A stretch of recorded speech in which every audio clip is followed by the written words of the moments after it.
If something happened to you tomorrow, is this what your family would be left to sort through? And in the middle of their grief, how long would they have to be searching for answers? I want to make that difficult task as easy on my family as I possibly can. So today I'm sharing exactly what I am storing for my family in my legacy binder. Not because I am planning to leave anytime soon, but because I dearly love the people who will one day be left behind. If I did this correctly, I hope this binder will be the last loving thing that I do for them, easing their burden in their time of great stress. Hello and welcome back to The Simple Pleasures. I'm Laurie, and for the past several months, we have been Swedish death cleaning for the purpose of lightening the burden left to our loved ones when we're no longer here.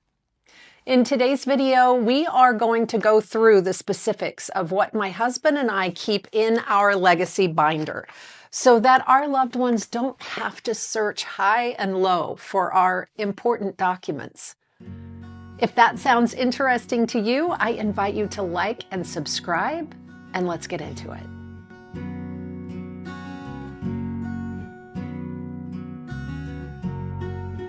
Your legacy binder or folder should house all of the things that your chosen person needs to manage when you're gone. When my dad passed away, he had a will, which we appreciated, but he became incapacitated before he had a chance to tell us where to find exactly what we were going to need most immediately. I want to remove that guesswork by placing everything in this one place. It was important to me to start with a letter. Not all of us will exit this earth on our own timeline, and I wanted to make sure that I wrote down very personal and loving thoughts to my husband and my daughters. The gist of my letter to each one is to acknowledge the task ahead of them and to acknowledge their grief and to give them permission to take it slow. And I also wanted to provide encouragement for what lies ahead.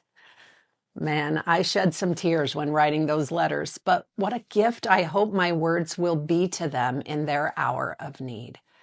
It's definitely something I would have cherished if my own parents would have left me with a letter before they passed away.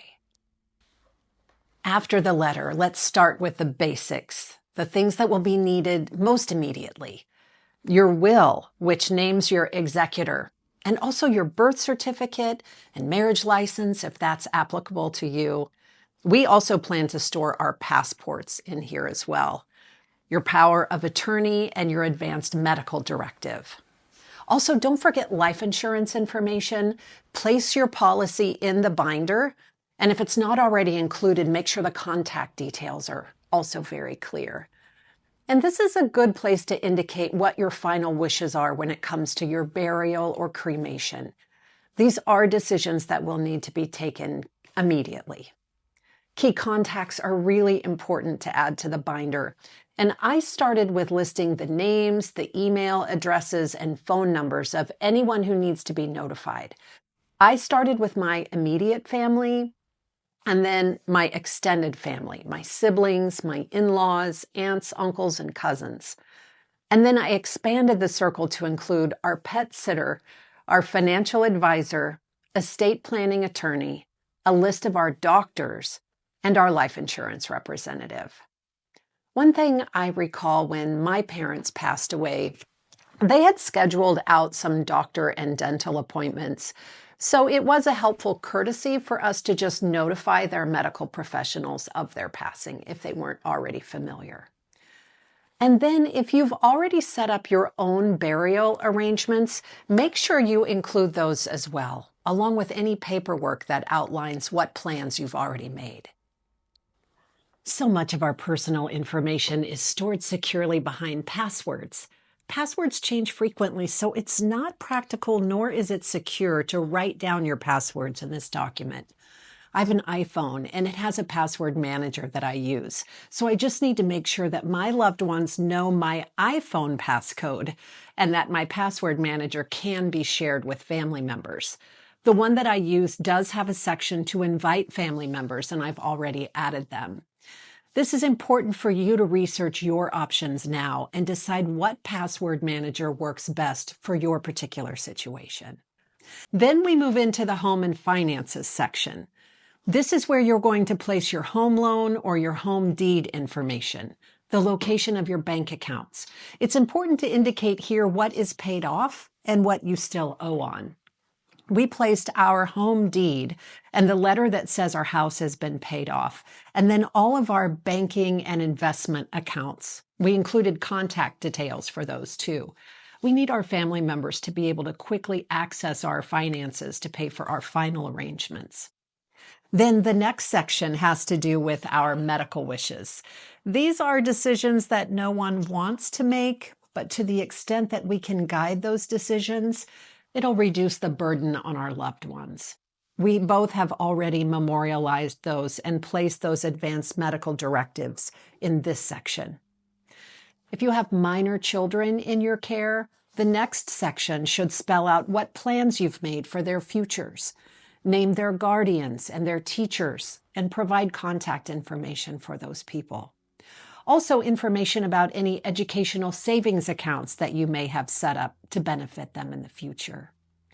In our case, our children are grown, but we do have 2 pets that would need to be cared for. So in our binder, we've included our vet's name and the name and contact information of our friend that we've already asked to care for Fleetwood and Mario should something ever happen to us.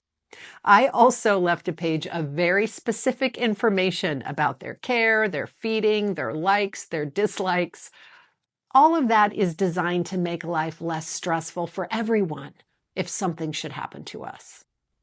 I have a couple of businesses that I run out of the home where I am the sole proprietor. I sell on secondhand platforms like eBay, Poshmark, and Etsy, so I keep a lot of inventory here at the house.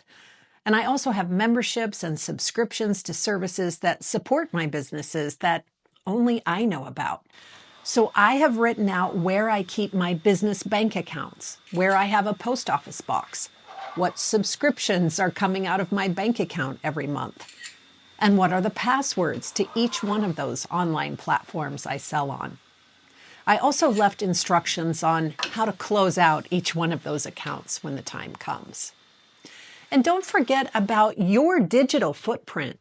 We touched on passwords, but also what about the monthly subscriptions that will need to be canceled? If you go to your settings on your iPhone, you'll find your subscriptions. And I reviewed those and then created a checklist of all of my subscriptions so that those can be canceled immediately. Some social media platforms like Facebook, for example, give you the option to transfer your social media pages to a trusted person to manage after you're no longer here. So you can decide whether you want that page closed for good or if you want to turn it into a memorial page where people can visit from time to time. So that's certainly something that you might want to consider to put in your binder. It's a lot to think about. We did not create this binder in one sitting. Far from it. It's still not finished. It is a topic my husband and I have been discussing a lot lately, as Swedish death cleaning has caused us to reflect on all of the ways we can lessen the burden for our loved ones. We take turns handing it back and forth to each other as we think of additional sections that we think should be added. And ours is stored in a secure place that is fire resistant. I know in many cultures, death is a subject that is avoided. In my own family, I've had close family members who were in such denial that they never made plans, never shared their wishes, or said the things to their loved ones that would have brought great comfort in the midst of grief. And I've decided that silent denial ends with me. Here is how I choose to see it. I don't see this binder as focused on death. I see it as my final act of love. And my hope is that it'll make one of the hardest days in my family's life just a little bit easier. I'm curious to know if you've started pulling together your own legacy folder or binder, and if there are categories that you've thought of that might be helpful to me or others in our community. And if so, I hope you'll leave a comment below. And thanks, as always, for being here. We'll see you in the next one.